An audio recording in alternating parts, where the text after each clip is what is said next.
beautiful vista. I have one more, Beto. They had mentioned the vigils across the country and what your immigration plan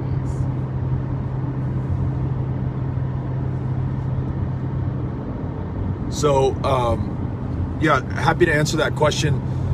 For Rob and the communications team, someone said, can you do these on Instagram? So why don't we do that next live stream we'll do from Instagram. I like it. But yeah, so Rob says thumbs up, yes on that one. Oh, gotta just show you guys, this is pretty amazing.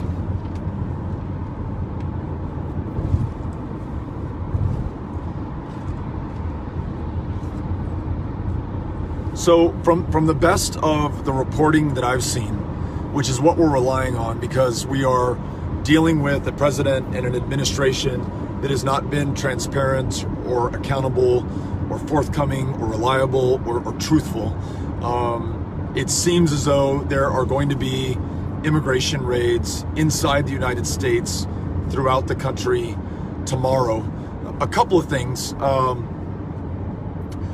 You do not have to open your door if they do not have a search warrant. So make sure that you know your rights.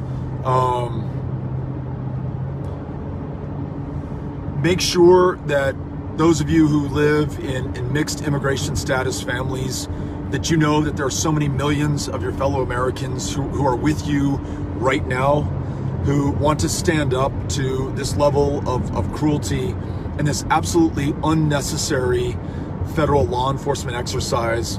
People who are working some of the toughest jobs in America, raising U.S. citizen children, have been here in some cases for decades, pose no threat or risk to this country.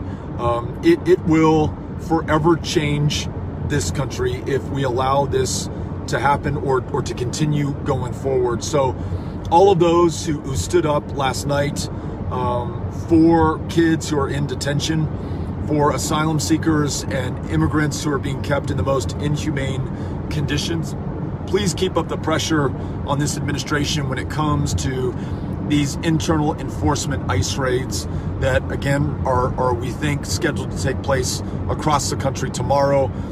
You ask how we meet this in our administration. We ensure that no one is criminally prosecuted for seeking refuge or asylum or safety in this country. We reunite families who've been separated. We immediately release kids to their families who are being caged and detained and incarcerated, having committed no crime whatsoever. We get for-profit prison and detention companies and corporations completely out of this process. No one should be making money depriving another human being of their freedom. And so let's do that. Let's then rewrite our immigration laws together, free more than 1 million dreamers from any fear of deportation, make them U.S. citizens in this, their true home country. More than 9 million legal permanent residents, green card holders, make sure that they become U.S. citizens as soon as possible. Waive all citizenship fees, reduce the red tape, ensure that they're contributing to their full potential as U.S. citizens as soon as possible. Work with the other countries of the Western Hemisphere to address violence and drought and hunger in the Northern Triangle countries of Central America, so that fewer families are forced to leave and have to make that god-awful decision to send their kids on a 2,000-mile journey to this country. And then make sure that the millions who are here, some of whom are subject to these raids tomorrow, can come forward, register with the government, and be here as legal permanent residents, and then ultimately, I hope, as U.S. citizens, contributing even more than they already have to this country's greatness and to our national success. I'm confident we can do all of that. I know that that's not just a position of my fellow Democrats, but I've heard from a lot of Republicans who feel the same way, independents certainly as well. This is something we should be able to do together as a country.